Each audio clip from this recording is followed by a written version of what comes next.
वक्फ सुधारणा विधेयकावर सुप्रीम कोर्टानं महत्त्वाचा निर्णय दिलाय। कोर्टाकडून वक्फ विधेयकावर अंशतः स्थगिती आणण्यात आली आहे। वक्फसाठी 5 वर्ष मुस्लिम असण्याच्या अटीवर बंदी घालण्यात आली।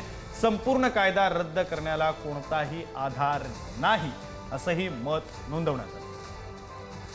अधिकचे तपशील आपले प्रतिनिधी शिवाजी काळे देतील। शिवाजी, वक्फ सुधारणा विधेयकासंदर्भात 22 मेला सुनावणी पार पडली होती आणि सुनावणीनंतर सर्वोच्च न्यायालयाने आपला निर्णय राखून ठेवला होता।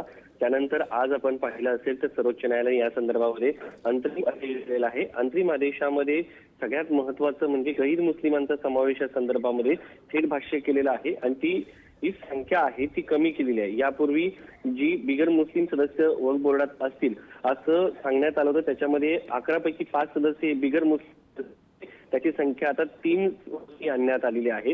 दुसरी एक गोष्ट आहे की कलेक्टरांना जे अधिकार देण्यात आले ते कलेक्टर हा सरकारचा प्रतिनिधी आहे आणि जो सरकारने सांगितल्याप्रमाणेच निर्णय घेईन असं युक्तिवादादरम्यान विरोधकांच्या वतीने सांगण्यात आलं होतं। त्याच्यावरती याचिकाकर्त्यांच्या वतीने सांगण्यात आलं होतं। त्याच्यावरती खरं शिवाजी, ही मोठी बातमी आहे। धन्यवाद तुम्ही दिलेल्या या सगळ्या तपशिलांसाठी।